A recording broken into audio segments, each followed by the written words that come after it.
Good morning, જય શ્રી કૃષ્ણ। ચાલો આજે જોઈએ મારા હસબન્ડના ટિફિનમાં શું છે। ગુવાર બટેકાનું શાક છે, કાચી કેરી, રોટલી, છાશ અને એ બેયમાં નાખવાનો મસાલો છે। પછી ચિરાગ કામ પર જતા હતા ને તો રાધાને તો એમ કે મને સાથે લઈ જશે।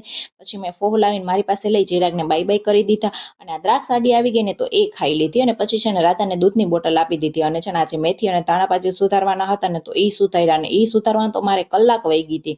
અને આજે હવે છે ને આ ઘરની છેલ્લી સફાઈ છે રસોડું ધોવાનું।